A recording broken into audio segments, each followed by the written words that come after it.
We need to do some cheers, guys. How's my audio now? Sounds good to me. Everyone put their hands up. We're going to do a cheer to get us going. Where are we headed? Top of the mountain. How are we going to get there? Can't remember. Trust falls. We used to do that when I worked at Walmart Distribution Center every morning. Where are we headed? Top of the mountain. Okay, we excited now? We're good? I'm excited. Okay. Can't breathe. How's your addiction coming, Eric? We're actually setting you up. This is an intervention. Yes. Oh my gosh, we're live. Dude, yesterday morning was the morning that I was like, I got to get off this crap because I had been reading about it. You know, everyone said like, oh, you're only supposed to use it 3 days, blah, blah, blah. I was like, yeah, my body is definitely dependent on it and it makes perfect sense. You want quick relief and it's literally instant. You can't breathe and then you can just breathe. So it's like, why wouldn't anybody want that, you know? Yeah. So yesterday was like the rebound. Like while I was texting you guys, dude, I tried to do a video of that 5-point elk sheds, like talking about them, and I could not speak. Like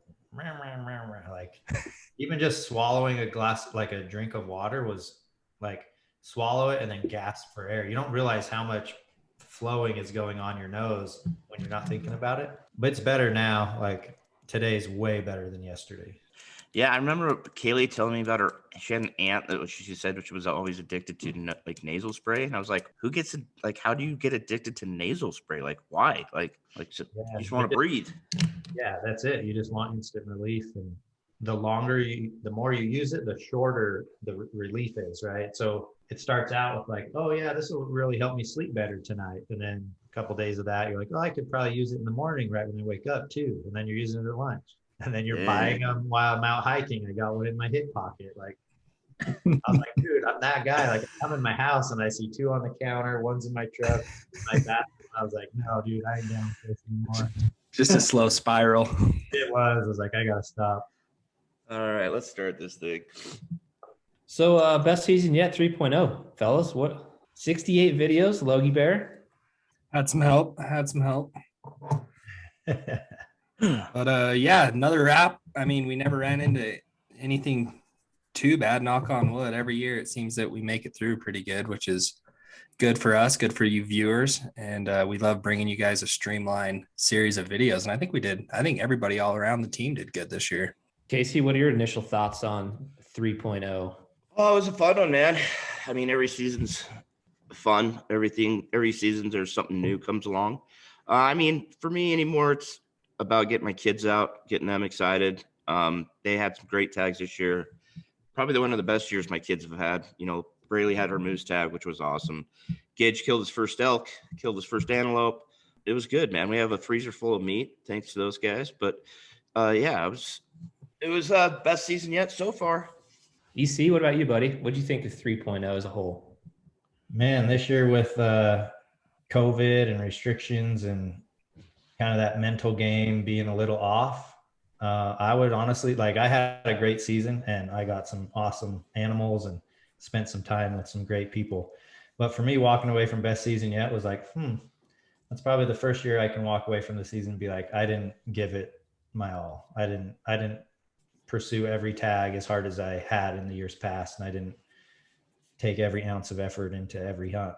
You know, still had a great season, still made some good memories. But yeah, that was the first year I was like, all right, your mental attitude in just life in general has such an impact, even when you're out in the woods. And this year with 2020 just being a crazy year, it definitely caught up to me. I mean, it started out with shed season where I was like, this is awesome. I just get to go shed hunting more. And it finally kind of caught up to me like, you know, you're less social. I'm here in this house alone all the time. And yeah, the hunting season I could have put a lot more effort into it, but I just wasn't there. Not 100% this year. Yeah, interesting to hear that. Yeah. When I drove off of the mountain in Idaho and I was like, dude, I threw in the towel, like straight up asked myself, like, am I having fun? You know, how's the hunt looking? And I was just like, no, I'm ready to go home, even with a few days left. And I called you and you were like, dude, you're growing. That's the first time. Yeah. It's the first time I've ever seen you do that. But yeah. So what you're saying is like, you know, just with everything that's went on, you know, starting last March, right when everything really started happening, it just was mentally taxing on you for the whole season. It caused you maybe not to hunt as hard as you would have. Oh, for sure. You know, and it's like I said, it started out as in like no big deal, but you know, for some reason, everything that was going on in the political world and the country and the world in general it just started catching up to me with being frustrated. I had to wear a mask when I just wanted to work out, or just everything started eating away at me a little bit. And it just, by the end of the hunts and stuff, it really caught up to me. Be kind of, I don't know, just worn out mentally, you know? I can agree to that, man. It's a tough year for everyone, man. I know I had a hard time getting away just because when you have 4 kids that typically 3 of them are at school Monday through Friday, that allows my wife to get a lot of stuff done. But when, you know, now all my kids were at home most of the year, it was tough on her. And so if I was to leave, you know, she never got a break. It was just a tough year to be an American, really. Yeah, and now that I'm sifting through a lot of the feedback from the viewers and asking questions, a lot of people brought that up. Like, how did you guys push through the travel restrictions? How did it affect your hunts? And, you know, it definitely did for anybody watching who just sees the videos and it's like, oh, they made it to New Mexico. Oh, they made it to Alaska. Like, there was a lot of stuff maybe we didn't share behind the scenes that just we had to do to get out to some of these hunts. That just kind of puts the pedal on the brake a little bit more, and maybe even sometimes kept us from going on hunts that we were planning on going. And so, yeah, it definitely affected all of us. It may not show in all the videos, but it did. Yeah, I saw that question come up, like, how did it affect our travel? I'll tell you this, since last March, so we got home from our Stillhead trip, our annual Stillhead trip in Oregon last March sometime. On the 12th. On the 12th. And I remember sitting in the airport watching the news with Logan, and I was like, what's going on? Like, what is this they're talking about? Anyway, it was almost like the day after we got home is when everything kind of like started shutting down. Yeah, it was legitimately like maybe 2 or 3 days later when the NBA, to me, the NBA is what like sparked got it the all. ball rolling, right? Like when the game got canceled and then it was just a domino effect, like all of a sudden immediately life changed. And we were like legitimately just in Oregon, having so much fun, got home, and then, man, we're living in a different world, and we are still in it here almost a year later. Well, yeah. So for me, anyways, the biggest thing is like we do a lot of traveling through the season. If it's, you know, during the hunting season, if it's off season, like we're typically, how many trips do you think we take on an airplane a year? 10, maybe 12? Yeah, something like that. At least. Yeah. Since I've got home from Oregon, I've been on a plane twice this whole year, which actually I love. I hate flying, so it's been great for me. But yeah, that's the biggest thing. The other takeaway I remember, like everything got serious in March and April, and I was like, oh, it's kind of cool, but home with the family for a while. And then me and Logan went to Wyoming to go do a bear hunt with the Weatherby guys. And that's when it really hit me that because I was a little nervous about like crossing state lines. I was like, what, is there going to be somebody there to like check on us?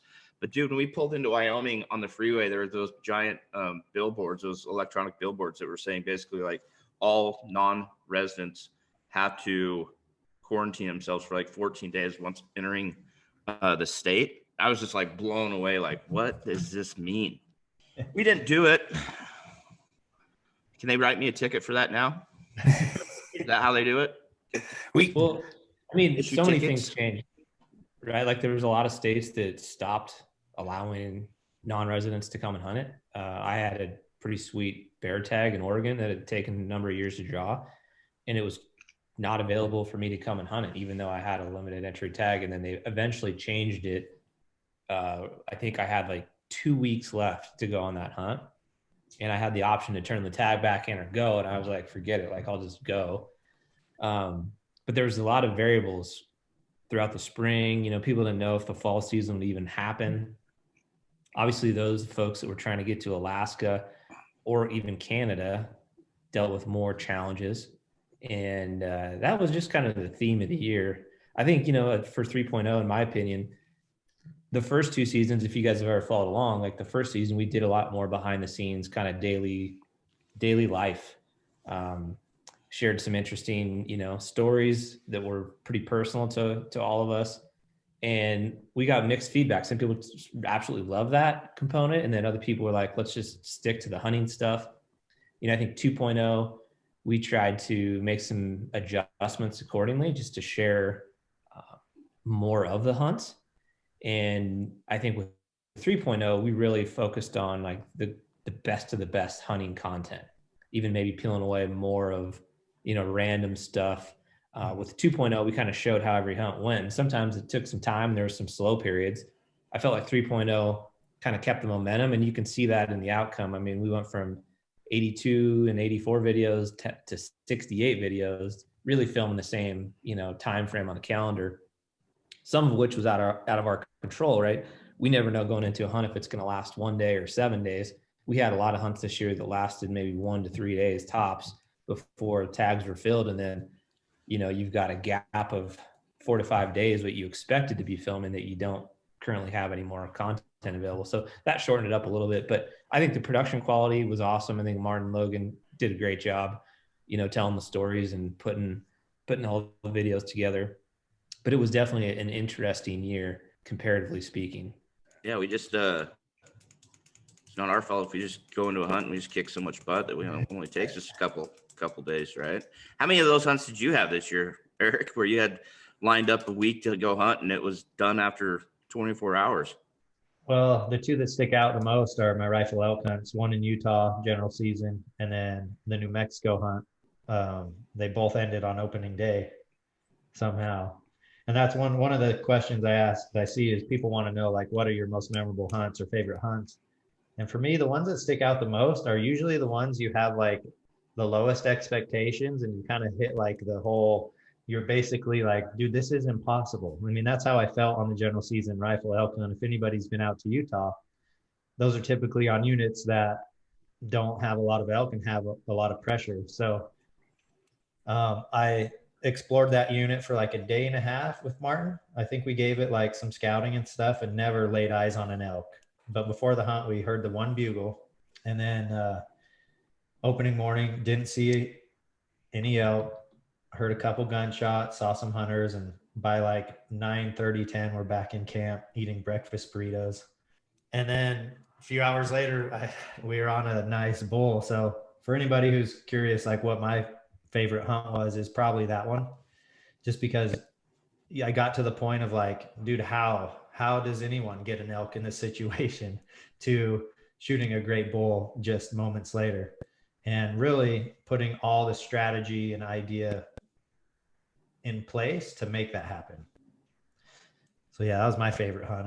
I was curious to all you guys, like, what are your favorite hunts of this year? I think for me, I mean, Braley's moose hunt was fun. Going back to like the point, like, we filled tags pretty early this year, right? Like you go in planning to hunt 5 days and you kill an elk on the first day. For me, a lot of the times is, especially when I'm with my kids, I don't want it to happen too fast, which is like really weird to say. I want to enjoy that experience as much as I possibly can. And I want them to, especially with Braley, because she has such limited time that she can be out. So when I do have her out, I want her to be like, be able to enjoy the whole spectrum of having a moose tag. And, it happened pretty fast. We killed the bull within 4 or 5 days being out, right, Logan? We'd hunted 4 or 5 days total, and she killed the bull, and she was super happy. I was stoked for her. But going back to it, like, I'm always going into a hunt, like, I don't want it to happen too fast, but I obviously don't want it to be this long, drug out 7-day grind, But a lot of times when it does happen that way, those are the most memorable hunts, for sure, when you work your tail off and go through a lot. But for me, I think my most memorable hunt this year was getting Gage out on his first elk hunt and getting to see him enjoy the thrills of elk hunting and listening to him bugle and watching him fight and all that. And so that was fun. It was a 2-day hunt, and but he got to experience a lot of the elk woods in those 2 days. Yeah, for sure.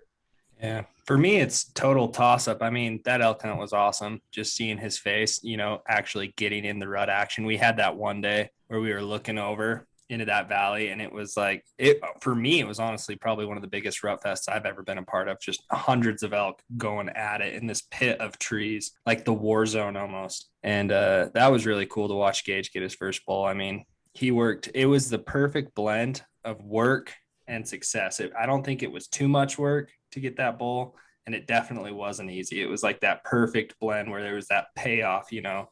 And I think he really appreciated that. And it's that hunt. And then obviously, you know, Alaska, something new that we had to kind of just go in blind and figure it out. Luckily, we had some buddies with us that knew what they were doing, some good charters. But those two for me really stood out, like probably the best adventures I've had thus far in my life. I would completely agree with Logan. It's a toss up. You guys can probably see it if you watch our videos, but Gage is just an absolute phenomenal young person. And I really thoroughly enjoy spending time with him out in the woods. He's been on quite a few different hunts that we've been able to do over the years, but that was a great one. It was just, I was impressed, man. He's a preteen kid, right? So like we hiked him hard. The country was steep and aggressive, and, you know, it was on some private land with our buddy Matt, RNK, and obviously there's an advantage there. There's happened to be a lot of elk on that piece of property when we were there. In other years, that property is slow, just is very dependent. But the country and where he eventually got his elk at was not easy. I mean, and he never muttered 1 ounce of like doubt or complaint. He just kept trucking. He just got a great attitude. He's a very just caring and giving kid. And I don't know, I don't have a lot of experience around kids, but Gage is one of my faves. So for him to perform under pressure, he made an absolutely perfect shot in a chaotic situation after hiking up a pretty steep ridge. You know, it wasn't an easy situation, but man, he just performed flawlessly. So love to see that. And then, yeah, no doubt Alaska was incredible. I've always wanted to get to Alaska. Until this trip, none of us have ever been to Alaska. So it was just filled with new things that, you know, I just will always cherish. Super fun to experience some of the fishing. And then Kodiak I had no concept of how vast and wild that island really is. And frankly, like I really love to get back there as many times as possible. I mean, I think there's no doubt Eric and Casey would love it. So much fun. So those are my two main highlights, but it's tough, man. It's hard to pick favorites just because I genuinely love going on every hunt, whether I have the tag or I'm just helping out. Like, I love being outside and spending time with good people. So overall it's good. I did notice one question said that, do you guys ever develop tension amongst the group, spending as many days together out in the field? You ever have those moments where things get heated? And honestly, truthfully, not really. We really don't, man. We don't have that within our business. I think all of our personalities are very different, but we complement each other. And we actually were talking about that last week. Like we genuinely don't have that stuff ever come up. In all the years, I don't think we've ever yelled at each other or like gotten like super fired up. There might be times when you need some space or whatever, but truthfully, no, like it's. Yeah, but even think like when was even that, you know, like it really doesn't. What does Casey got? Let's hear from Casey. Brian gets mad when you like forget your tag and stuff like that. He doesn't yell, he just shames you though. No, it's true, man. Like you see a lot of other people. I mean, this goes back to like when we first started working together. And the very first movie premiere second movie premiere we ever did, the Hushlife movie. Is that the one we went to New Mexico? Yeah. And like me and Eric had spent some time with each other, done a few hunts, but not a ton. And, Brian was with us for the first 3 days, but we were together for, I don't know what, 15 days, 16 days. Yeah. And that was the first thing I thought when I got home is like, there's very few people in the world that I could spend like 16 days with that closely and not like at some point get frustrated with them or, get upset with them. And that never happened. And then from that day, I was like, man, me and Eric just get along. And that goes with everybody. We spend a lot of time together in close situations, going through the grind, whatever it might be. And yeah, there's very few times that we've ever had any issues, which is great. Yeah. It's kind of crazy to look back now because it's been a long time now, like multiple seasons without headaches like that. Or I don't know, I guess all of us are pretty chill, you know? I think we're all very deflective too. Like, we don't have to be the guy that has the idea. We don't have to be the guy that, we're doing this today. We're all just kind of like go with the flow. And I think that's what's helped us create what we've been able to create in such a short amount of time. There's no doubt that you have, I think the hunting industry as a whole, you definitely have a type A personalities, alphas typically.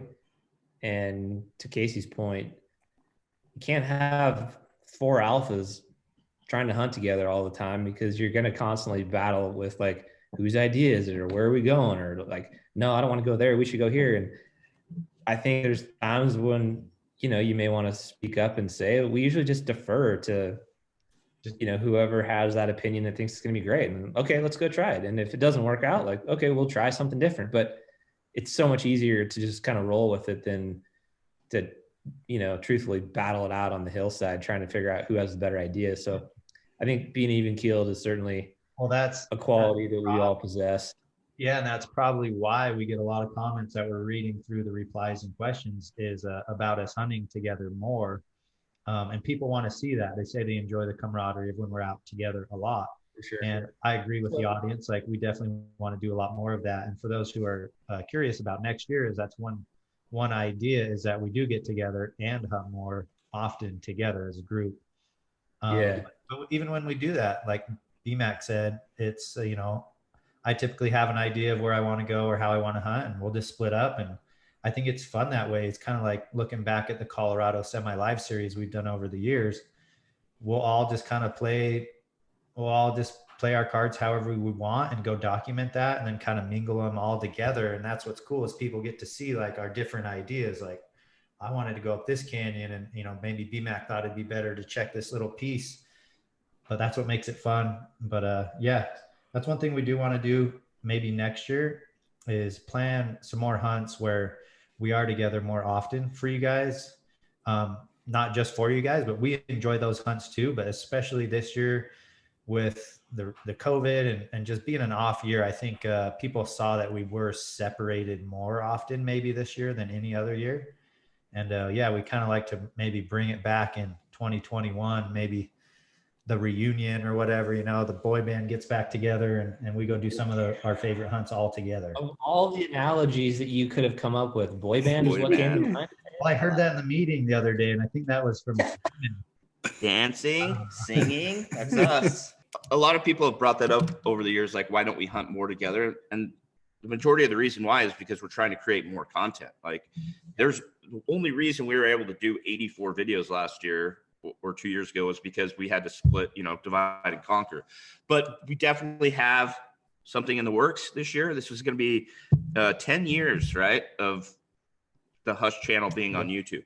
So we have an idea of something, a project we're going to do, and it's going to involve us being together a lot more next year or this year. 10 years, Case. You started it. So just to clarify, like, the three of us, and Logan's kind of been mixed in from the beginning as a brother and just like grandfathered into the brand. But the three of us started working together in about 2015 was the first true, like, spring of 2015, kind of when things came together. But Casey had started the channel off, like, thought of the idea in 2011, built the channel, launched the channel, and then started getting actual content put on in a couple years later, like 2013 is when you really started putting it up. The OG logo. OG.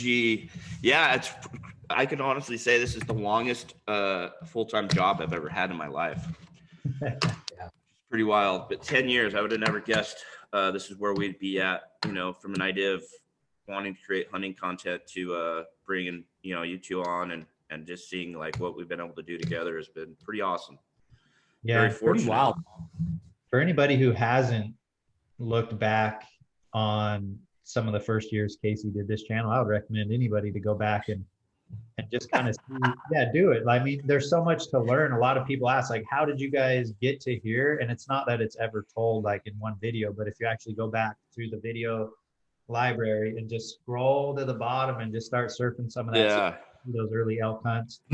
You can filter.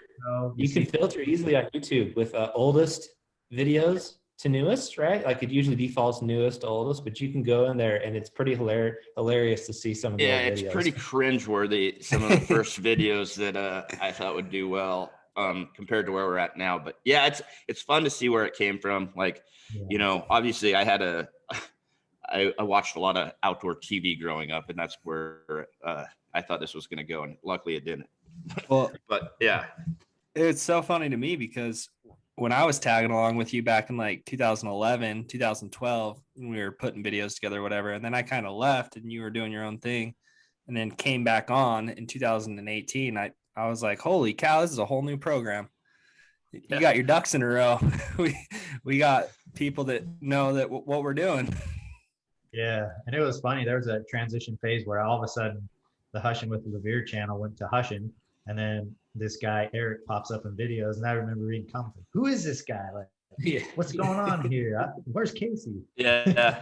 I remember that was the thought when you came on, was like, how are people going to perceive you, or like, what are they going to think? And my first initial thought was like, I'm going to introduce them, and then I'm just going to kind of let them run it. And that was funny because, you know, when you came on, that the big reason was because I didn't have a lot of time to create more content. And that's what the channel needed, was more content. So when Eric came on, I was just like, dude, just do your thing, man. You've been doing this for years. You know how to do it. So he'd do a video and he'd call me and be like, oh, I got it cut. Like, what do you think? I'm like, finally, like after a couple of weeks, I'm like, dude, run this thing like you stole it. And that's what Eric did, dude. He just started crushing content, and everything I kind of started falling into place after that. And Brian was doing the behind the scenes business stuff. And then, I came to a point where it was like, let's all do this full time. That we can obviously do it full time. And then we brought Logie Bear on. And so, I mean, I think we should bring this up. Martin came on last year, right? 2 years ago. 2 years ago, 2019. He came on and Martin crushed it.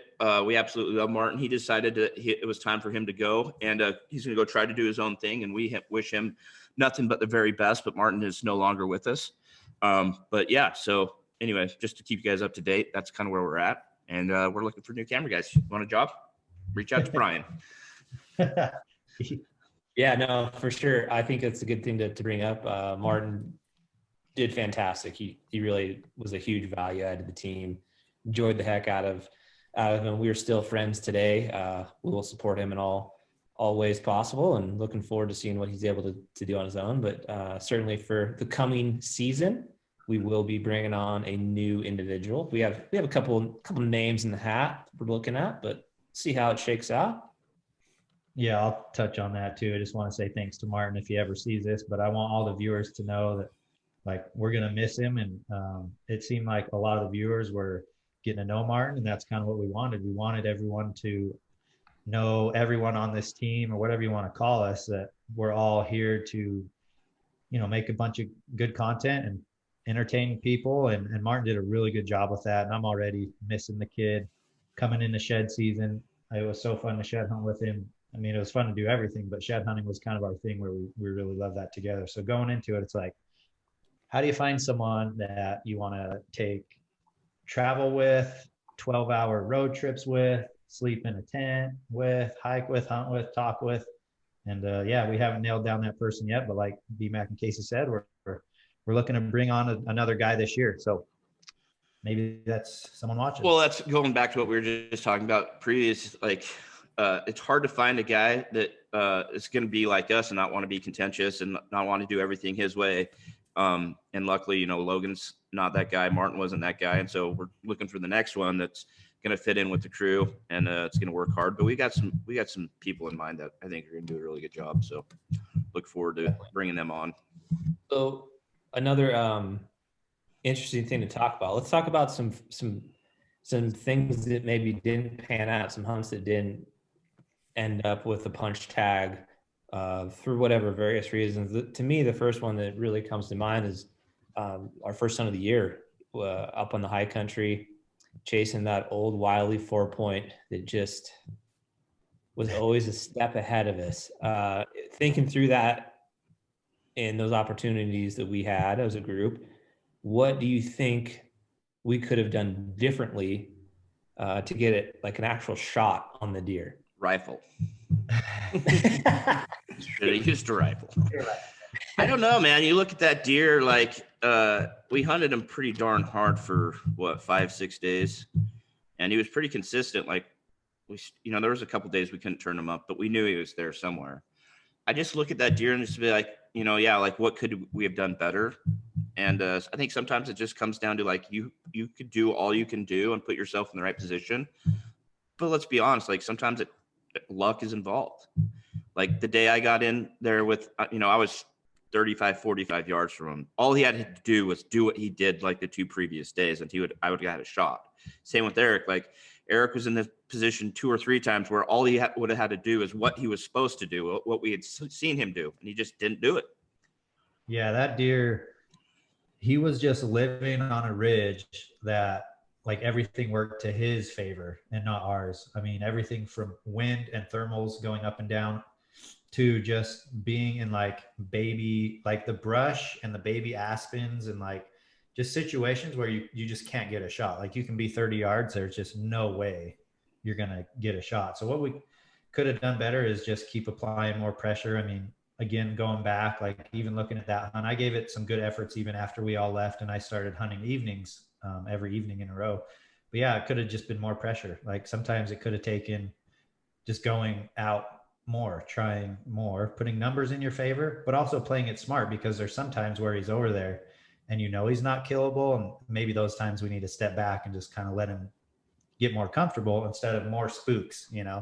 So I don't know what we could have done different, but this year I would like to try it again. That deer could come back. To my knowledge, I think he made it through the season. So if he comes back, I think I might want to try some tree saddles stuff, where you can kind of be mobile and put more time in scouting and to try to figure out what he's really doing, because we knew where he'd end up, but we didn't know why. Yeah. There's a couple times where maybe like some soft bumps, some soft pushes actually could have worked in our favor. But again, they always seem to like go the direction that you don't want them to go. But yeah, I don't know, man. He's just living. It's just a lot of work physically. Even to get to where you can see the deer is a lot of work physically. And it just wears you out going up there, over and over. It didn't help either because it was so dry that year that, I mean, just trying to get into 30 or 40 yards was a super big accomplishment based upon how crunchy every single step was. Even in socks, it was not easy. And yeah, he definitely was in a tough spot. And I agree. I don't think there's a whole lot we could have done differently where we were able to see him, And I mean, to me, if we could have turned up a different area that was more advantageous to putting a stock on and having some shooting lanes, that would have been great. But aside from where we could see him consistently, he kind of disappeared into the abyss. Yeah. Don't really know where he went or why he did it. Yeah, we basically had a ridge he was on, but in between us and that ridge, which is really the best place to see him, there's a ridge in between that's cutting off half of the ridge. So we would see him when he was on the upper third of the whole canyon.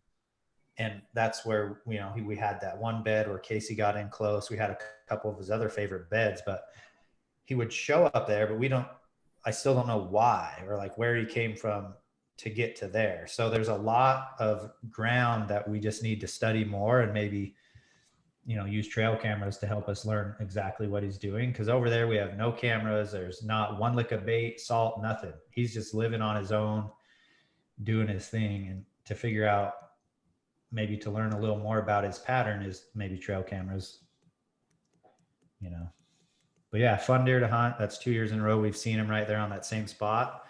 And I'm kind of leaning towards putting in for that same unit.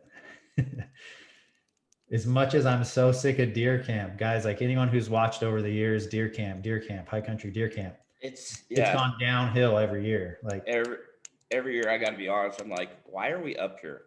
Yeah. I mean, the first year we started going up there, it was phenomenal. There was big deer, you'd have multiple chances at different stalks.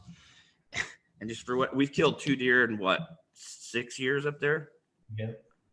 Yeah. I mean, that's what makes it fun. But to me, it's like maybe there's another area we could go that would be a little more legitimate for us to go and spend more time in. I don't know. It makes it fun, as tough as it is. Well, it feels good, right? Like Casey did Yeah. tack on a buck, a really nice one, a super old buck, probably one of the oldest deer I've ever seen as far as teeth go. Like this thing had no teeth. Yeah. But those hunts feel so good when you finally make it happen because you've been through so many lows. So that's really like I shot a 3-point up there too now, and that was just like I accomplished getting one here. Yeah. Now I want to get a big one here. I thought that would make me want to leave, and it just pushed me more to want to, hunt one of those older age class bucks. But fun place. We always had good company. This year we, had a few buddies up there tag out, which made it super cool. And it's just kind of a special spot anyways. But yeah, who knows? Maybe one of these years we got to move camp. Yeah. That hunt in general is cool just in the essence that it's the first one of the season. You're in rugged country at high elevation, like above 9,000 feet pretty consistently. And it just kicks off the whole fall season for being in good shape. Feel like when you're done with that hunt, you feel amazing. Specifically, like, cause we're doing a lot of work before it even starts, from scouting to just finding bivvy camps to you name it. And so even though it is super tough and we haven't had very good success, I still love that hunt because of those reasons. And you just never know. I agree that the first year was for sure the best. And it hasn't ever been the same, but you just have hope that maybe every year something's going to change, or we're going to finally like figure out the secret sauce, and we'll see if it ever happens. But it's still a fun hunt no matter what.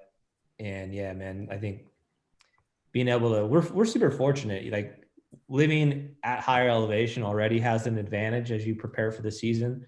We have mountains at our back door, all of us, that we can go hike to get prepared, where, it'd be super hard if you lived in the Midwest or the East.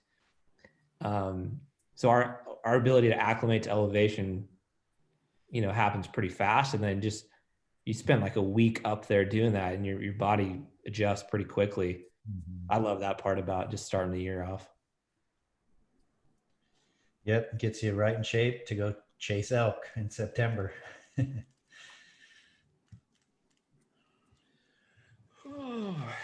Oh, awkward silence. All right, next topic. What do you want to? We have a lot of questions, and for those of you who follow us on Instagram, we put up a couple polls and a couple posts, and got a ton of different feedback. So if you're not following us on Instagram, first go follow us at Get Hushin. But Bmack, did you pull up some that? Sure. I think this is a kind of a good one that a lot of people don't have an opportunity to hunt moose. So Casey, how many pounds of meat did you get off Braley's moose? Oh man, I was trying to think of that. I posted it. I'd have to go back and look. It was roughly around like wet meat, like cut and wrapped, it was close to 500 pounds. It was a lot. Yeah. Which is funny because that was not a worry, but it was such a hot and dry year that I was a little nervous about hunting moose early, like in September, just, because it was basically me and Logan and Braley. We're going to be in charge of getting that thing off. But, we got it killed relatively super close to a trail, not far from the truck. But the thing was giant. A moose is a giant animal. It's a giant creature. Like what did we figure those quarters were, Logan? I was thinking the hindquarters were right around like 95, 90. Yeah, I would say a quarter was close to 100 pounds. Yeah, it was right on that, 100-pound quarter mark, which is baffling. And it's just a number until you have that thing on your back and you're like, this is a big animal. Yeah. But, it definitely filled the freezer up, but moose quickly became my family's favorite meat now, and we've been eating through it pretty quick. Yeah, so after tasty. After we made those first burgers, I'm like, I'm glad they're this big. Yeah, right. Yeah. Yeah, I had a lot of people tell me, my dad killed a moose when I was young, like when I was 8, and I remember eating it and thinking it was great, but I don't specifically remember like what it tasted like. I remember my mom telling me it was really good, and she doesn't love game meat, but I've had a lot of people before we killed it be like, oh, you better make a lot of jerky. I'm like, why? And they're like, it's got a sweet flavor to it, which I don't know what they're talking about, but it is probably our favorite meat now in the house. It's good. Way good. Another question is, do we have any plans on making Hush Junior a series? So for anybody that maybe missed this, Gager and his buddy Zayden had an Idaho deer tag, and because of schedules and timing, what have you, Casey wasn't able to get back out there with him. And so what'd you end up doing? So long story, I had to go get a new phone last year in September. Gage has been wanting a phone, and I'm pretty strict with my kids about technology and about social media. My daughter, who's 16, just barely got Instagram a few months ago. Anyways, Gage has been wanting a phone. And so when I went and got this phone, they were having some deal about 2 for 1 or whatever. So I got this phone in September, and I just like, when the day comes that Gage earns a phone, the phone will be here. It's paid for. Anyway, so yeah, like Brian said, we went out and we hunted 4 or 5 days, me and Gage and Zayden and Zayden's dad, Kevin. Didn't get it done. I left to go to New Mexico, and those guys were going to go back out. And I told Gage, I said, well, buddy, here's your phone. The reason you're getting this phone is this is going to be your job. Like, record everything. This is on you. You have to film this hunt. And so he did a phenomenal job. He captured, there's Zayden's kill shot. He captured phone scope footage. And they were pretty thrilled. They actually have a bunch of other stuff they did that I didn't include, like cooking videos, stuff like that. But yeah, they're Gage, that's his dream, is to one day hopefully run Hush or be a part of Hush somehow. And so, I would love for those two to like have some part in it next year, like maybe do a series, just, like, hey, this is on you. I really want to teach Gage how to edit, and just let him run with it and be like, all right, you're going to film, you're going to edit, and see what they come up with. I think they could come up with some pretty great content. That would be really cool to like do what they did last year, go on a hunt together, capture it, take it back home. You guys can help edit it together and literally launch the Hush Junior series. It's just interesting to see like their perspective on filming, because he watches all of our videos, he watches us, how we cut things, but it's always fun to watch somebody else's perspective of like how they think it should go down or how it should look. Yeah. So we had another question that kind of parallels off that. When it comes to getting kids interested in hunting, what tips do you have? Because I know there's parents out there that would love for their kids to come out and hunt. Maybe they like eating the meat, but they're really not showing a whole lot of interest in actually hunting. So what advice would you have to parents that have kids that are kind of at that age of trying to get them out in the woods? I would say for me, it's, every kid is different. You look at like even my family, like my older brother, not a hunter at all. Me, big time hunter. My little sister, not into it. Logan likes to dabble. No, but every kid's different. Every kid has different interests.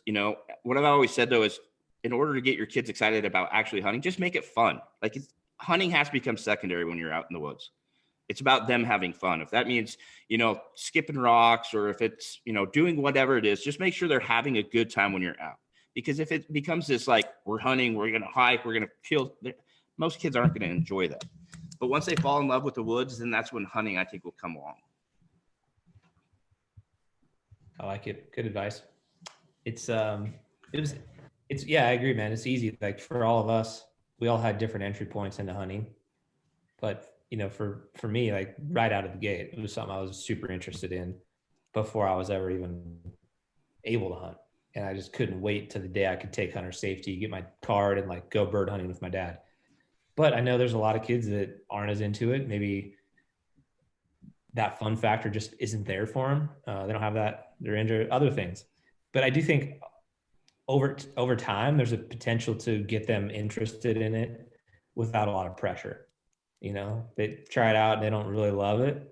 Maybe there'll be a gap in time where they're not super interested in it, but a year or two later, they may, develop a little bit of interest in getting back out there. So I think you got to just slow play it, take your time with your kids, and, little tiny pieces of fun mixed in on a camping trip and a hunting trip, and just don't put too much pressure on them.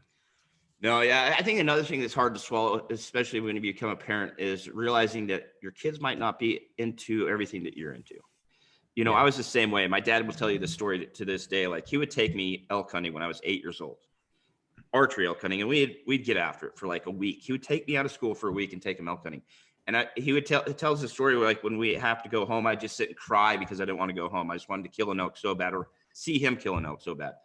But not every kid's going to be that way. And it's hard for a parent to realize that. But like you said, just make sure you're enjoying your time, because even like my kids, you know, Braylee, she's into hunting now, but I might lose her to it one day. You know, other things are going to become more important.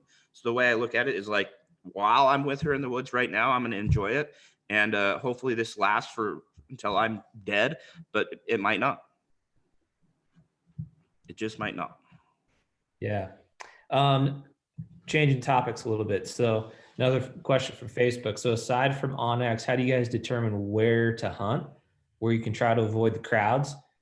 This individual just moved into a new area and he's looking for some advice on how to approach finding a new spot. Eric, what do you got, dude? What are your tips, tactics on finding a new spot to hunt?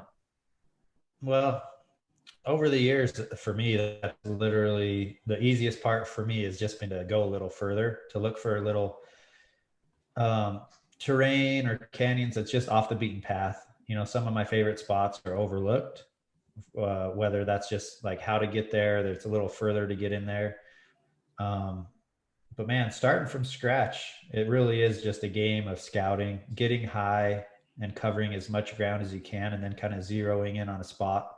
But starting with the big picture and then just chipping away at it, you know, one trip at a time, or just everything's going to eliminate, like, okay, I'm going to eliminate that spot just because it's just not, I haven't seen anything up there. And then you just start to like granulate it down to like, okay, I'm going to hunt here. And that starts with just having like a big open mind, and then narrowing it down slowly through scouting and, you know, e-scouting. I know he said without OnX, but OnX is a huge help, like big time. So yeah, it would be hard without OnX, really. Like you just starting from scratch. It's literally just getting high and glassing. I know that sounds just like too simple, but that's the only place to start if you're not familiar with an area. Looking like Casey, paying attention to everything, like rubs, beds, tracks, droppings. How old are they? What time of the year does it look like that was from? And really narrowing it down. Again, taking the big picture, starting big, like, okay, whole unit. All right, where do I want to go in here? Well, I'm going to focus on the north part of the unit. All right, now you've cut it in half. And then from there, it's just chipping it away at it, one step at a time, everything from scouting to boots on the ground. My advice would be, like, even taking a step back from what Eric's talking about. Eric's been talking about more specific, like, I believe, spots inside of a unit. But moving into a new area, what I would do, or what I would recommend, is look at the ability or the availability of tags, right? I want to find a unit that I can hunt every year, because maybe the first year you hunt it, it's just going to be about learning it. But if you can find a unit that you can hunt every year, like an over-the-counter tag, by year maybe number 5, maybe you've gone through some tough years, but you're going to have some good years because you're going to get to know it better. Like, we have a phrase that says, we always say the last day is better than the first day. And that's because we have more experience the last day than we did the first day. And I would say that even about years, you know, year 5 is going to be better than year 1 because you're going to know it. But find an area that you can go and hunt every year and learn it. I like Logue, it. what do you think, Logie Bear? Huh? Hunt with people that are a lot better than you at it and use their spots. Best answer yet. That's the secret sauce right there. No, I would say I really like what Eric said, actually. I mean, that's how you should approach a lot of things in life when you're learning something new. Look at it in a big picture and then maybe kind of formulate it to your own plan. Hunt the areas that are accessible to you, that you think that are going to be the best, and then look at the history of that land. Get boots on the ground and actually look for sign. Try to find out what animals are there, what they're doing, when they're there, and then, of course, you guys know I love trail cameras. Spread those things out. Dial it in. Very helpful tool. That's for sure. Here'd be my advice. You can do a lot of research online to find out information about a particular unit or species. So you can start there. It takes time and it takes effort, but there's a lot of information available. It'll help you just gain a better understanding of where you're considering hunting. I think a second piece of advice would be develop plans A through Z. And what I mean by that is you may go into one particular spot and realize that it is overrun with people or camps. Maybe there's no animals there in that particular spot you had identified. So have a bunch of options. And once you have the chance to get boots on the ground and out in that particular area, you can kind of check them off. If you go to spot A, nothing's happening, move to spot B, move to spot C, move to spot D. Eventually you're going to find a zone that has the animals, doesn't have the crowds, and then you can do things like Eric had mentioned, which is just observing. I think observation hunts with the intent that you're really trying to just see what's happening. You have your weapon of choice with you in the event that something falls into your lap, but your main goal is just to really observe. That could be largely glassing. You could take that in any species, whether that be whitetail, mule deer, elk, doesn't really matter. But observation hunts are fantastic because you can really understand what's going on in that area. And does it make sense to continue to invest your time in it? But again, I think being nimble is very important when you're trying to learn a new area, and just be willing to bounce around. And eventually you're going to put the pieces of the puzzle together that are going to give you that opportunity to get in there and actually start hunting. I think it's scouting. If you don't have time to scout ahead of time, extend your trip a couple of days if you can, and almost consider the first few days of your hunt as your scouting component of it, doing those observation sits. I think those are more valuable, frankly, than just going in blind and trying to hunt exclusively. So that would be my suggestion on trying to find a new area to hunt. Good information, boys. Kind of tease up for 2021 application strategy. What's our strategy for trying to gain tags? Apply. Yeah. I mean, So, honestly, people are like, how do you guys get so many tags every year? And I want to ask them, how many states are you applying for? Because I don't know, the countless hours we put into of researching other states and then actually applying. I spent 2 hours last night of putting me engaged in for the Utah tags.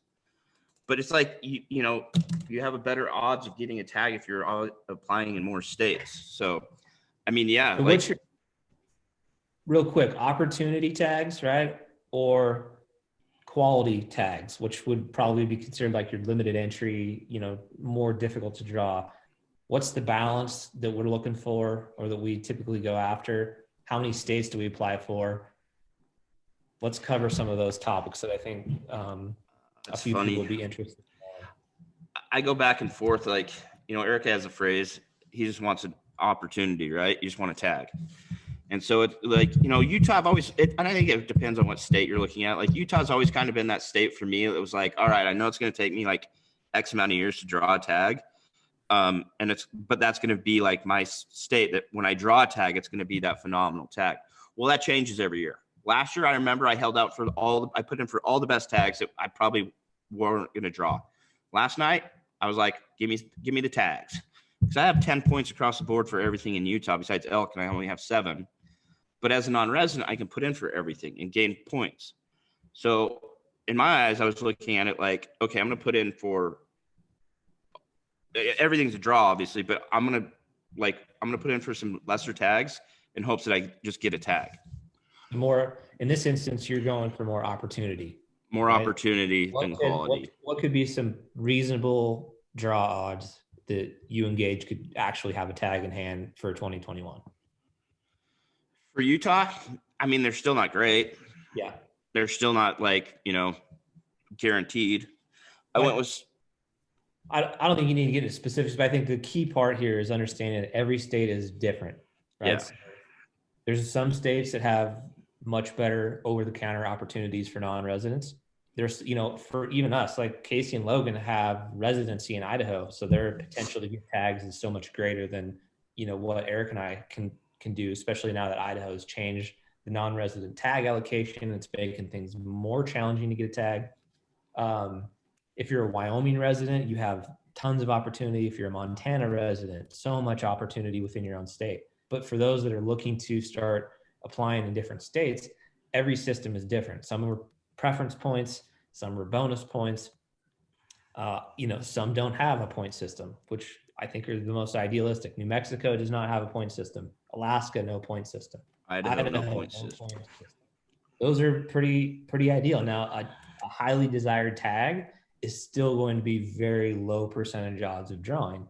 But the cool thing is everybody's on an even playing field. Versus you look at a place like Utah, there are legitimately hunts that if you start applying for now, and even those of us that have points are probably never going to draw the tag because of point creep, which means just like if last year that tag took 10 points, more than likely this year it could take 11 or 12 points. And it just has to do with how many people are, putting in for points and then either applying or not applying. A lot of guys are just building points. So they've got years and years of points. And so much of it is just timing, right? Like if you're an older person and you got in initially, you could have what's considered maximum points. So in the state of Utah, max points might be 24.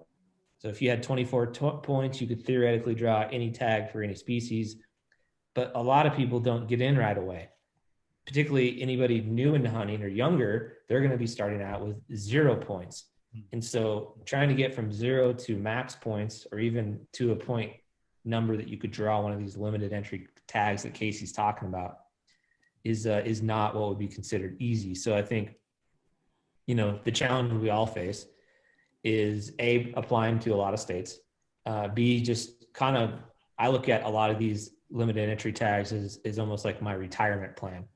I don't have any intention of being able to draw in the next 3 to 5 years, but at some point in time, when I am an older individual, there should be a couple great tags that I can pull. And that's kind of like set it and forget it. Now it is an investment in your money because a lot of them you have to put forth a non-refundable hunting license and you have to put forth an application fee, but you're just banking on the fact that eventually at some point in time, you'll be able to get a tag. So as you all are learning different things about putting in for Western hunts, I think it's just, you have to put in the time and do the research to figure out that blend of opportunity versus time. Do I want to wait for a quote unquote great tag, or would I rather just have a tag and hunt? And I think for me, it just depends on the state and how many points I'm already in with, right? If I'm on the verge of some good tags, then I'll probably ride that out. But man, moving forward, I just want to hunt, honestly. Yeah, it can be really intimidating getting started in applying in different states because a lot of people feel like they just don't know where to start. And for me, years ago, not long ago, really, all I did was get a Utah tag for deer and sometimes a Utah elk tag. And I'm still learning the process. It's become a lot easier because it's mostly done through the internet now, where it used to be paper applications. And that was really just a lot of work. And if you didn't know what you were doing, it was pretty easy just to make a mistake. But for anyone who wants to apply in new states, it's literally just sitting down on your computer, doing a little bit of research. Obviously you have to learn units and stuff like that. But as far as the process, it's streamlined. If you can get online and use social media, you can get online and apply for an out-of-state tag. But like Bmack said, some states there's upfront money that you don't get refunded, and some states will actually take the full amount of the tag. And so for me growing up, I didn't apply out of state because a lot of states, even back then, more so then than now, they would take the cost of the tag and sit on it until the draw results came out. And I just simply didn't have money to bank on. So yeah, for me, I'm more of an opportunity guy. Even if I miss application season, I'm like, oh, dang it, I missed. Oh, I totally missed. But I know there's a handful of states that I can get general season tags and still go and have opportunity. So yeah, I guess it's kind of like scouting for a new unit. It's almost a bigger picture. All right, I want to go west. Well, which state? Trim that down to which state, and then learn that application process. Learn those units that you want to put in for. And it all depends on, do you want to bank and getting a tag down the road, or do you just want to tag this year? Yeah, I think that's what it should come down to is, be strategic. If you only have the money to put in for one state, so Idaho, it's kind of a catch-22, like Brian said. Idaho, everyone is on the same playing field. Even if I've been applying for 35 years and you jump in this year, and resident, non-resident is a little different, but you still have same opportunity. You could draw a tag the first year you put in. But at the same time, you could go 20 years and put in for Idaho, never draw a tag, and you have nothing to show for it compared to if you do that in Utah, you build points every year. But I'd also look at it as if you only have one state that you can apply for, but you want to hunt every year, find a state that if you don't draw, since you have to buy the hunting license anyways, if you don't draw, you can go out and hunt an over-the-counter tag, right? So I know like Utah, if you put in for the draws and you don't draw, you can't go out and buy a deer tag anymore because that's a draw. You could go buy an over-the-counter elk tag, correct? I mean, it's considered over the counter. Yeah. They'll like it goes up, in sometime in June or July, but they're pretty quick. Yeah. But like Idaho, if you don't draw a tag, you have that license, you can go and get an over-the-counter deer tag every year. So if that's, if you're looking to hunt every year, just be strategic with it about it, I guess. Yeah. Just narrow it down to what state first. Yeah. Or the route that I would prefer to go now is an application service do it for you. So that's where I'm at. Cause today, like 2 days ago, I was texting Bmack and Casey. I'm like, guys, what applications are open right now? I'm kind of like out of the loop. And I think today Wyoming ends. So hopefully I get off this phone call and Wyoming ends for elk today. Yeah. At a certain time or hopefully at night. Cause I'd like to apply. But anyways, there's tag services too. If you don't want to work, you could literally just tell someone, hey, I'm looking to hunt, and they'll do it for you.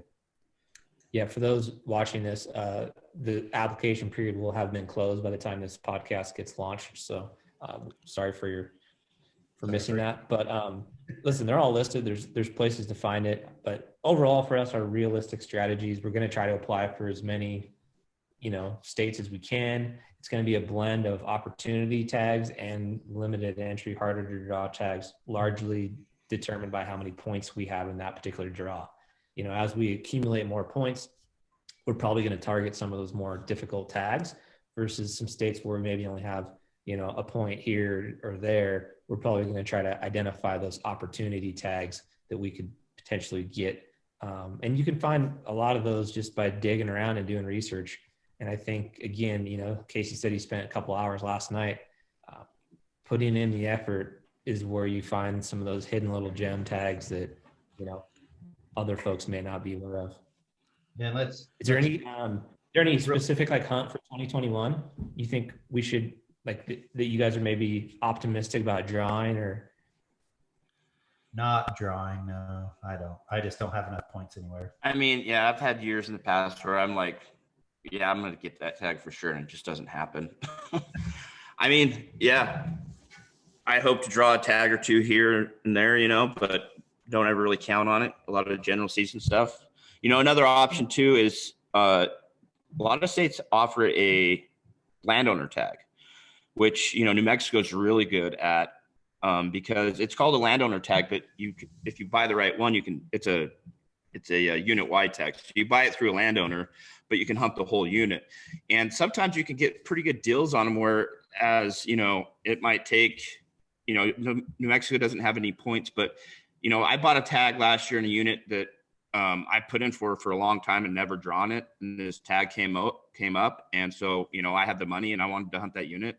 So that's another option too. Like New Mexico's really good at it. Colorado's got some great tags. So that's another option for you. If you don't draw a tag, you have some money. That's another thing you could go try to do. And some of the tags are quite reasonable. Yeah. Honestly. I mean, you'd be surprised. Again, like anything, it takes some digging and it takes some research, but those are all viable. I know Nevada has some options. Utah has some options. Some Western states don't have that as an option. Your only ability to draw a tag as a non-resident is to put in and apply.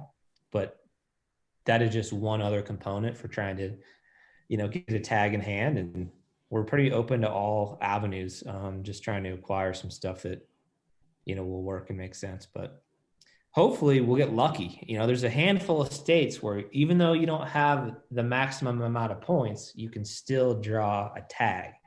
Mm-hmm. Every year you have that potential to get that email that just said, hey, you beat the odds, congratulations. It doesn't happen because your percentage of drawing those are low, but one day we're going to have that email come through that's like, yes, you beat it. You won the lottery. You got this tag that you shouldn't have gotten. my gonna daughter. happen. That's been my daughter the last 2 years. Yeah, no, that's Legitimately. happened once for me. New Mexico, first time I'm flying out of state, drew a good tag. Yep. Other That was than about the last year we've drawn a tag in New Mexico. Was that tag you drew? Yes. Another question, Logan, what kind of recommendations or advice do you have for people trying to document and film their hunts? What I would have to say is don't go out and spend a bunch of money on gear. I would say if you're just barely getting into it, the best camera advice would be the camera that you already have. A lot of our phones these days do just great. Hop on your phone and just start recording. Just start somewhere, start filming, and just start working on cutting on there's a lot of free software offered out there. Just don't get yourself into a big money pit and figure out you don't want to do it. The best gear you can get is the gear you already have and the gear that you know. And then as you get into it, maybe just film one hunt on your phone, and it might not even be your hunt. Film a friend's hunt on your phone, cut it up when you get home. And if you like that process, then maybe start looking at some of these lower end budget friendly cameras and get into it that way. But I would say do your research. The biggest tool for me, and I learn new stuff every day, I would say, is just hop onto YouTube.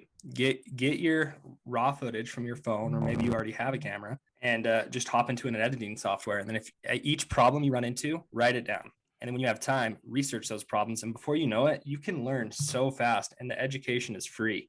So that's what I would say. Just start now. Don't go out and buy a bunch of gear that you may not use what you have right now and get into it that way. That's the whole thing. I feel like people always want to be like, is it hard? Is it not hard? I mean, it could be as hard as you want it to be, but really, like, majority of people that want to start doing it have a phone, and that's where you can start. You can literally shoot and edit a hunt from your phone. I've said that. I think one day, like, these things are going to be so technically advanced that you're going to be able to capture some, and they are, but like literally shoot and edit everything off our phones. Yeah, when I very, very first started, that's really what I did. I mean, my parents had a camera lying around the house, and I got into playing with that. And then I found out that my computer had a editing software, and I just started kind of dinking around on there. I know if you want to kind of approach it that way, you can do that. If you want to maybe put a little money into it up front, hop on Adobe. They have suites of tutorials how to use their software. You can get free trials. Google free trial for Final Cut. If you want to get into Final Cut, you'll find them. They're everywhere, maybe 10 days, maybe 30 days. But it's a way to start without making a giant investment. And like I said, if you run into problems, just write them down and then just try to knock that list out when you got time. How do I make this cut? How do I do this? How do I do that? And that's kind of something I want to get into a little later, because I feel like a lot of people do ask me that. How do I start? Like what's the best route to approach this? And I would say just start filming now. And then when you get time, use a free software or a cheaper software and, start plugging out. I think there's a couple of things too to tie into that is getting going. SD cards are not that much of an investment if you're using a camera, right? So you can spend a few dollars and have a tremendous amount of space. And I think when you're in the field, the key is to film as much as possible. You can always take away, but you can never go back and add those moments. I think people starting out have a tendency to cut the clips really short, or they just don't film enough stuff.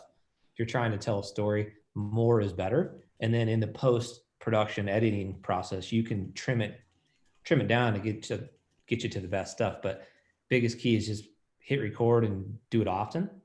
And you'll have much more material to work with as you're trying to put together your first stuff. But definitely some good advice there. Eric, what do you think on like any other things you'd add into that? Yeah, it's whenever anyone asks me that, I always come back right away with the first question is like, well, what's the goal of capturing it? Like, why do you want to make videos? Is that intended to be on social media? Is that intended to be just something you want to have within your family? But I usually start there, and then that gets me like going in all the different directions on how to get started.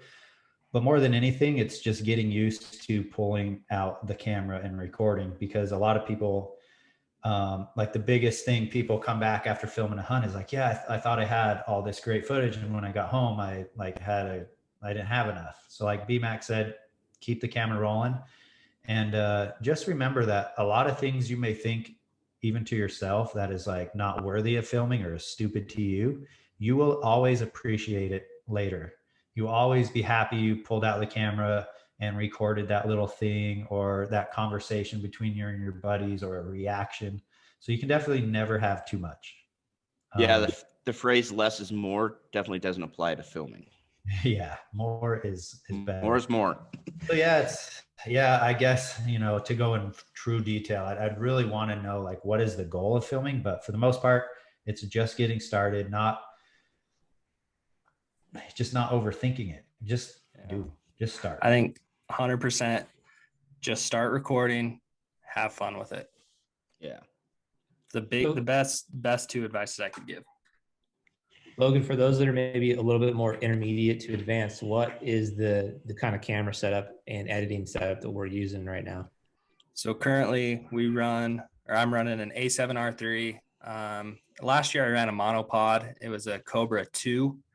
If you're going to run a monopod, I strongly recommend the Cobra 2 because it's a mini tripod, a monopod. There's the most user-friendly, tactile piece of gear from last year was that monopod for me.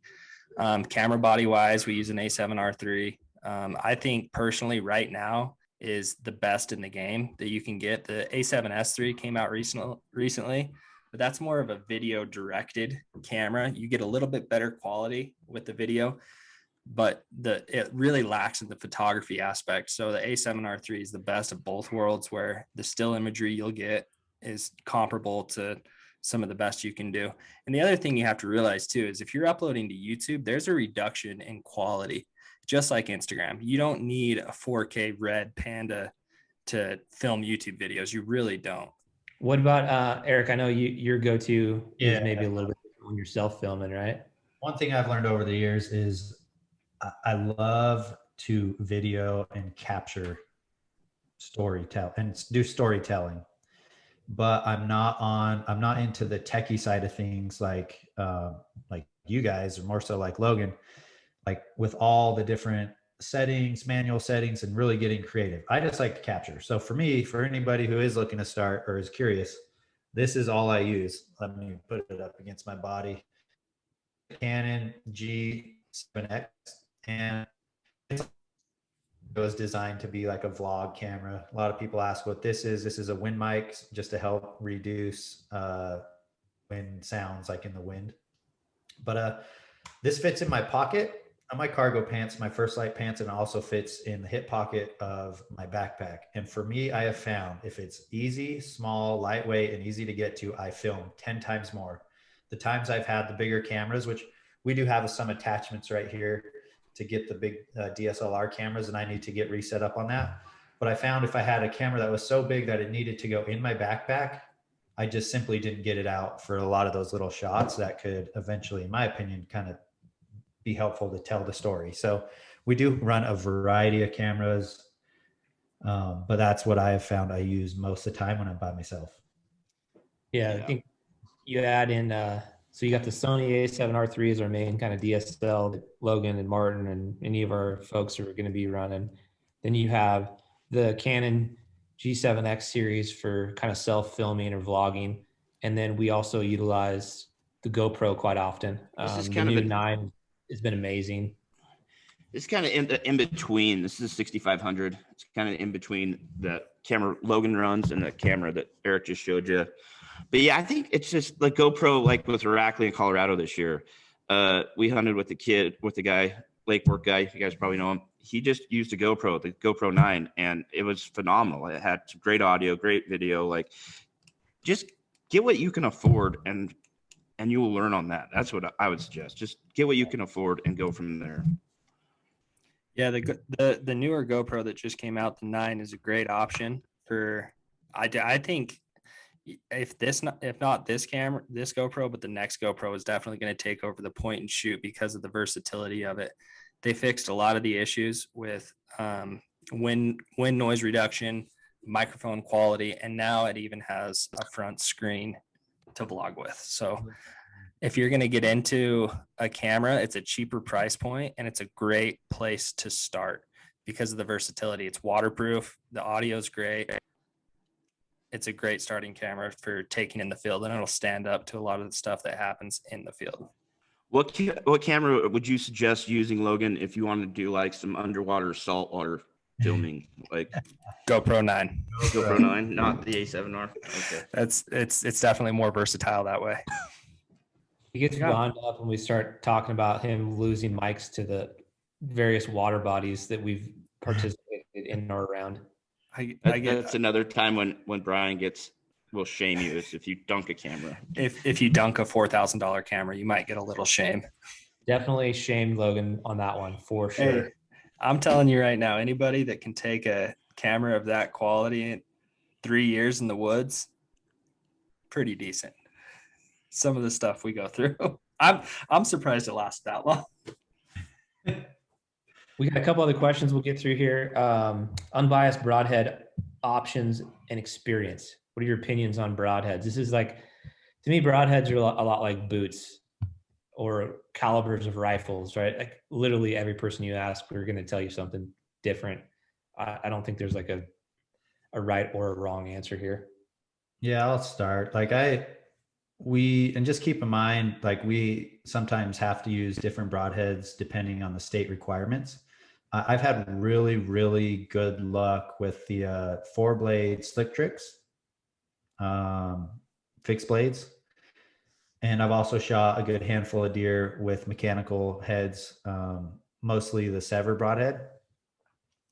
And the only thing I can really say, like I can actually really like look at this situation and say is I've had 2 shot opportunities, one on a bull elk and one on a bear, both with mechanical broadheads that simply did not penetrate the chest cavity because they rode the rib cage.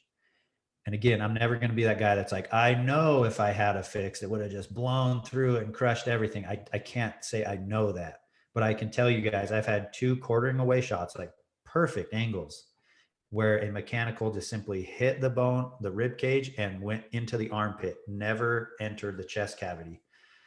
One is just clear as day on video, the bear that was never recovered because I know he didn't die.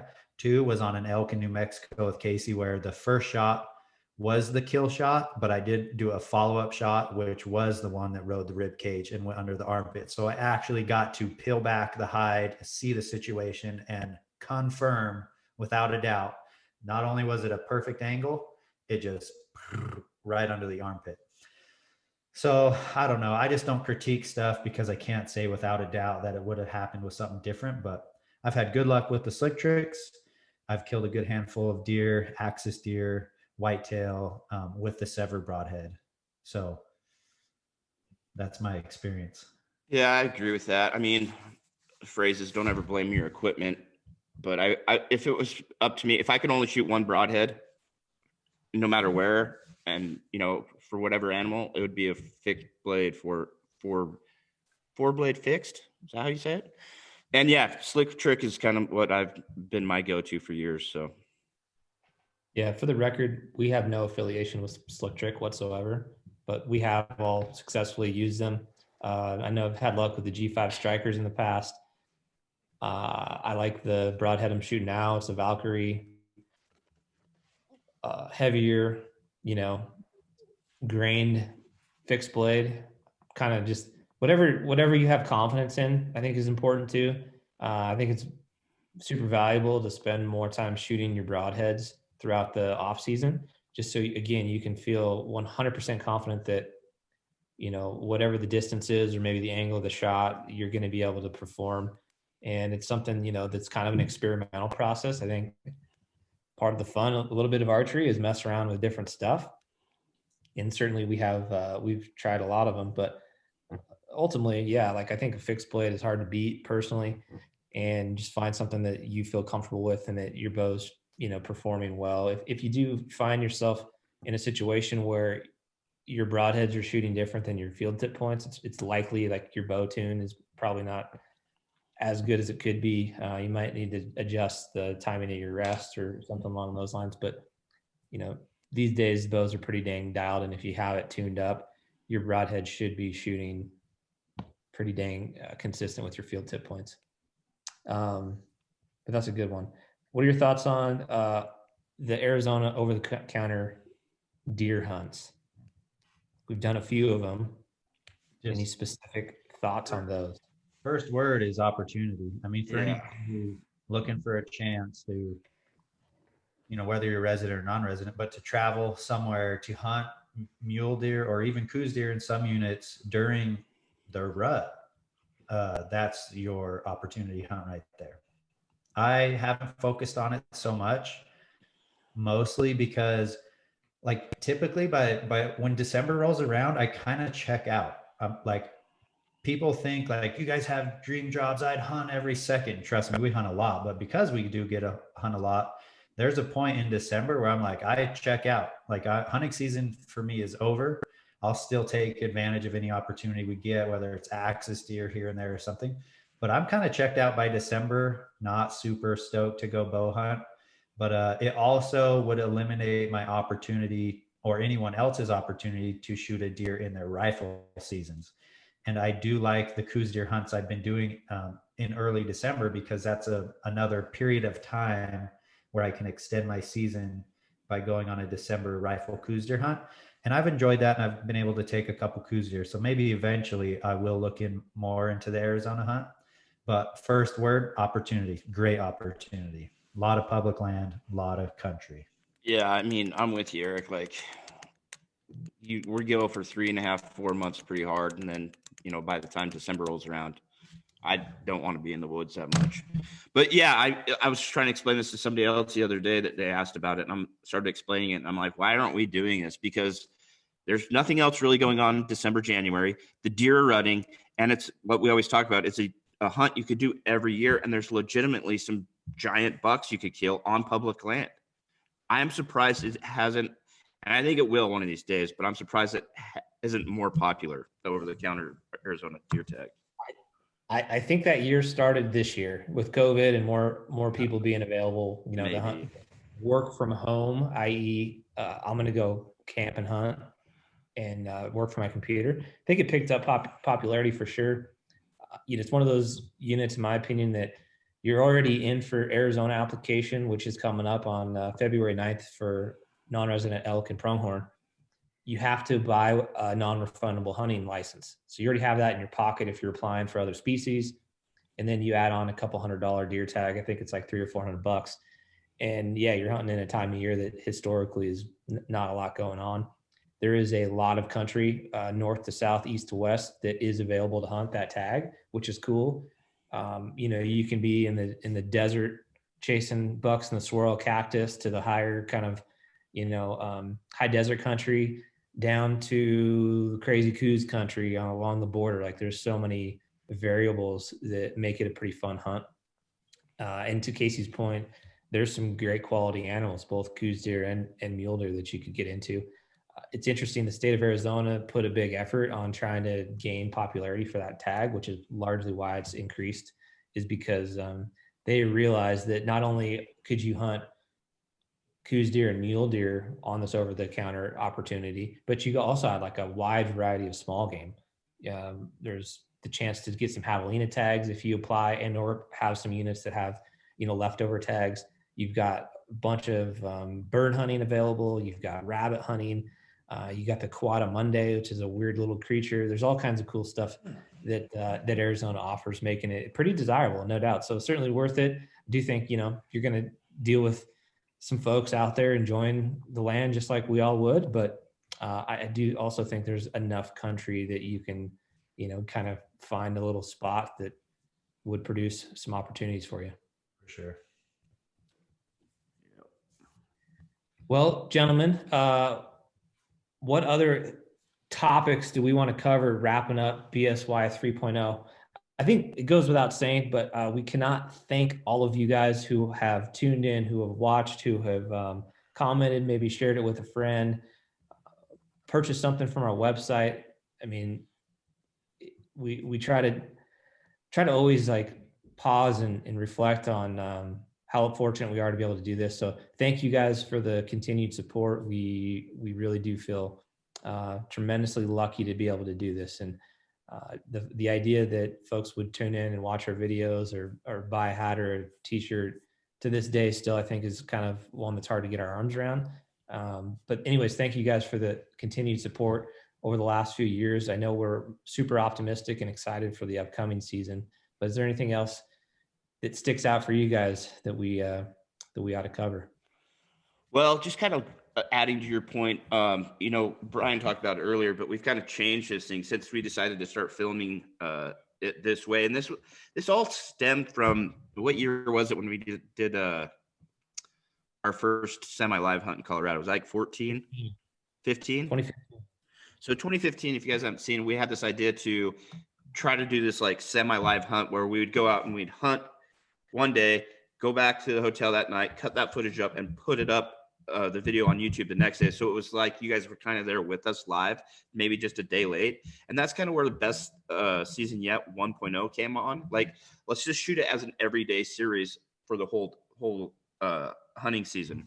And it's kind of evolved for the last 3 years. But I would like to ask you guys your feedback. Like, if you've watched the last 3 seasons, or even just watched last best season yet 3.0, what would you guys like to see different? Like, what are some things that you think we could do better at, or maybe don't do this or don't do that? Let us know. We love your feedback. We want to keep you guys entertained. We want to keep you guys coming back. So let us know what your thoughts and opinions are. Yeah. And then again, just want to say thanks to everyone who supports us. It blows my mind, the emails that we receive through even our service email, the DMs that are on the back end, and just the kind words and support that everyone gives us. So thank you, everybody. Literally, we are living our best life, living our dream. And it's really created a community of people that are like-minded and love the hush life. Like, a lot of people tell me that they use that word so much, like the hush life. I love that. Like, they're like, yeah, it's all about the hush life, which means, like, they get it. You know, they're like, it means getting out, it means being with your friends and family, going hunting, going fishing, and giving back. And one thing I'd like to just kind of wrap up is, people were asking about some of the conservation efforts that we have moving forward. We have a few big projects that we're going to be getting into in 21 that we will share, document, and hopefully be able to invite some of you guys out to help us with. And another comment was a lot of people asking, what will the videos be moving forward? So outside of the best season yet, the rest of the year, we kind of get a mixed bag, which I think is fun, because a lot of us, or all of us, enjoy a little bit of different things, but we want to get out and do some shed hunting trips. Of course, the shed tour will be kicking off the spring, which will be starting shortly. Fishing videos have already been captured and edited, and then cooking videos, those random trips we get here and there to like Texas or Hawaii. So you'll get a kind of a mixed bag. But again, like Casey said, if you have ideas or you want to see some things, let us know in the comment section. Yeah, for sure. And our goal is to try to do a few more of these kind of like video podcast deals. You know, we've not been super consistent, largely because we've been gone. But now that it's a little slower, and unfortunately this year with COVID, we do not have the Western Hunt Expo that normally happens in Salt Lake. We do not have the Pacific Northwest Sportsman Show that we're going to attend this year. So we've got a little more time on our hands. We're going to try to do more of these. A few questions of like, hey, when's the gear list coming out for Alaska? The cost breakdown. Logan and I will definitely be doing a podcast with Garrett and Corey from Alaska. Probably have maybe Dylan join us too, and just do a recap of logistics, operations, budgeting, gear, all the things that we never really had a chance to touch on with the video series. Definitely expect that. And if you have other ideas for podcasts where we can kind of have a longer form talking session, certainly open to that as well. But we're super pumped. Hopefully got some turkey hunting maybe coming up, maybe some spring bear coming up in the near future. But yeah, like a nice hodgepodge of stuff until we lead back up to kind of our big fall project. Normally that's been best season yet 1, 2, and 3. I think this year is going to change a little bit. We alluded to it at the beginning of this get together, this roundtable, but we're really excited about the potential to do more hunts together and kind of the framework of what we've been discussing for how the series will lay out. We don't know what we're going to call it yet. Don't know what tags we're going to have, but we have a fairly good foundation kind of laid out of what we want to do. So it's going to be fun. It's going to be here before we know it. I think as much as these months are a little slow, before you know it, we're going to be going on our first hunt. We'll be here fast. Logan, any final True thoughts? that. Just can't thank you guys enough. I mean, like what Brian was saying with the expos kind of shut down this year it's always nice going to those, being able to meet you guys face to face at the end of the year and hearing your feedback. But, you know, praise the internet, praise the comment section, praise the DMs. We love hearing from you guys. Didn't get to see you this year. If you're new, if you found us on BSY3 and it's your first time watching, stick along because we don't have any plans of slowing down. So just want to thank you guys. Yep. Yeah, I actually ran into a guy at the grocery store yesterday. He had a Hush hat on. We started talking, and he was pretty bummed that him and his brother had plans to come down and see us this year at the expo.